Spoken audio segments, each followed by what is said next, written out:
Sometimes, the greatest fear isn't losing someone to time, it's losing them to fate. CEO Hung, the man who once built a quiet world of safety and love for Ly Tieu Ca, had to leave carrying both responsibility and promises in his heart. But far from home, danger began to cast its shadow. Will he survive the storm that waits for him abroad? Will he return safely to the woman who waits every night with tear-stained eyes and a heart full of prayers? Only time will answer, but love never stops hoping. The night in Cambodia was unusually still. The cicadas had quieted. The moon, half-veiled behind drifting clouds, poured silver light through the cracks of the old hotel window. Alone in the dim room, Hung sat by the edge of his bed, the weight of longing pressing on his chest like a stone. His phone clung to his hand like an anchor. On the other end, Ly Tieu Ca's soft voice trembled gently, carrying warmth across the distance. "We miss you." I hold N every night, telling him Daddy will be home soon. Hung closed his eyes, imagining her frail from childbirth, brave in her silence, waiting. "I promise," he whispered, barely louder than the night wind. "2 more days. I'll be home with you. I've prepared everything for our baby." But fate was listening, and fate had other plans. The next morning, Hung traveled to a timber warehouse on the outskirts, determined to finalize a shipment for his struggling wood company. The moment he stepped inside, something felt off. The air was thick, moldy, tinged with a chemical sharpness. He touched a plank, its edges smooth, but inside, the wood was sick, rotting beneath an artificial sheen. "This is fraud," Hung muttered. The workshop manager, a man with cold eyes and a jagged scar on his jaw, laughed. "You're in no position to judge, Mr. Hung." Before Hung could react, 2 thugs stepped forward. One shoved him against a stack of crates. Another ripped the phone from his hand. His heart pounded not for himself but for Ly Tieu Ca, and the baby who still hadn't left the hospital. Back in Vietnam, Ly Tieu sensed something was wrong. The usual morning call never came. She tried again and again, no answer. "Maybe he's busy," she told herself, gently rocking little Anne, but fear settled like frost in her bones. Hung's father, Mr. Peter Nyan, received a call that night. A voice whispered about timber fraud, about his son stepping into the wrong world, and about danger. Peter Nyan clenched his fists. He'd warned Hung not to get involved with a single mother, a woman with a past, and children not his. Now this. But what he didn't realize was that the danger his son faced wasn't from love. It was from greed, power, and the corruption that infected the business world like a silent poison. Hung, bruised and locked away, refused to give in. He found a rusted metal rod and began working at the door. Every push scraped his shoulder. Every breath burned in his lungs. But Ly Tieu Ca's smile, her strength, and the warmth of the family he had chosen kept him alive. After hours of bleeding and sweat, the door gave way. He ran, through forests thick with thorns and shadows.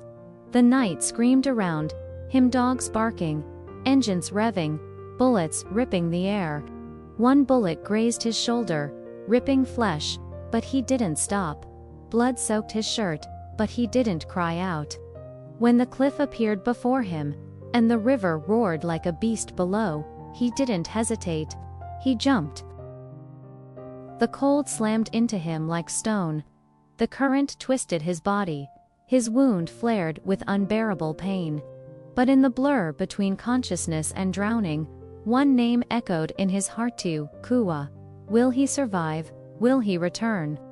In a shallow bend of the river, Hung finally crawled to shore, half dead, shaking, his lips blue. But his eyes, those tired, desperate eyes, still burned with life. Lesson. Sometimes, the journey home is the hardest fight of all. Not every battle is against bullets or betrayal. Some are fought inside us against fear, weakness, and despair.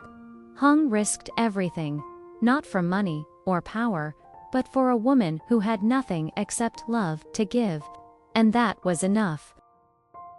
The sun rose slowly above the treetops, casting a golden light on the wet ground where Hung lay motionless, half submerged in mud and river water. His body trembled from exhaustion, blood loss, and the bitter cold. Every muscle screamed.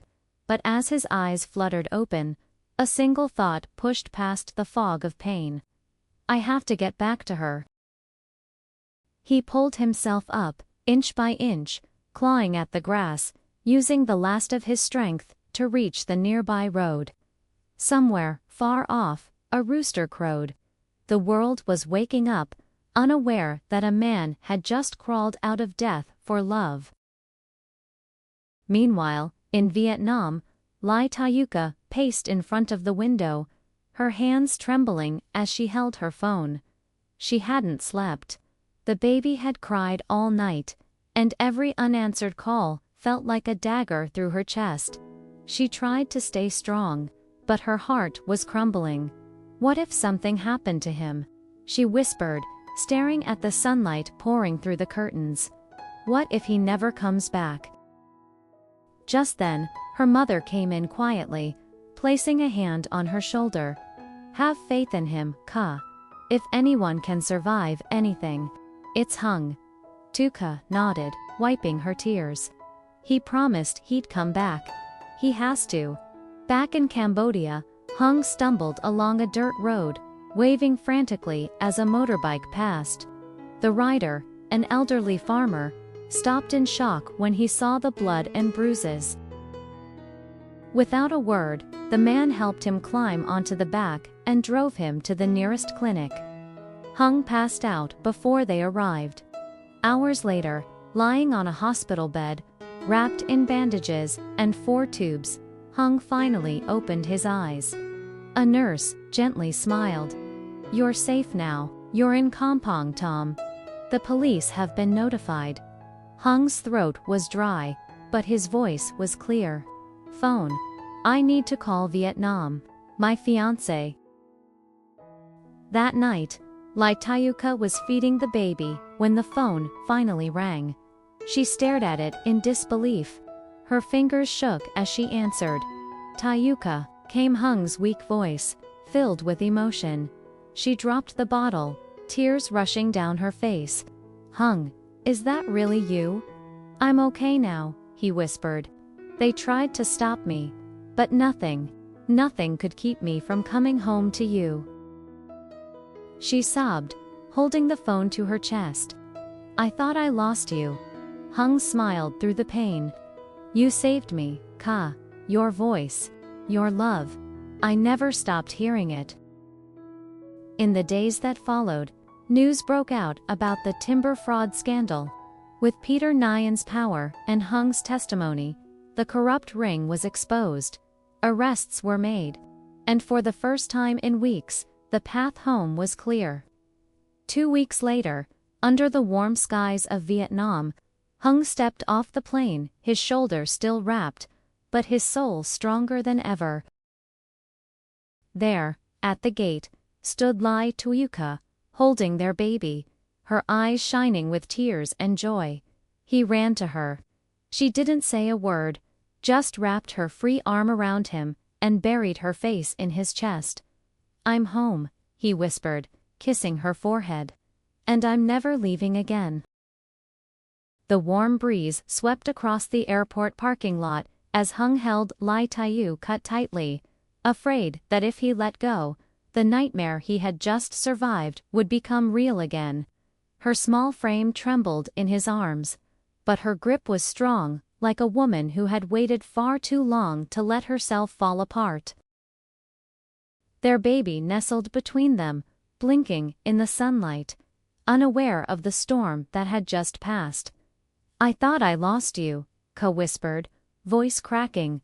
Hung leaned down, his forehead resting gently against hers. "You were the only thing that kept me alive, you and our children."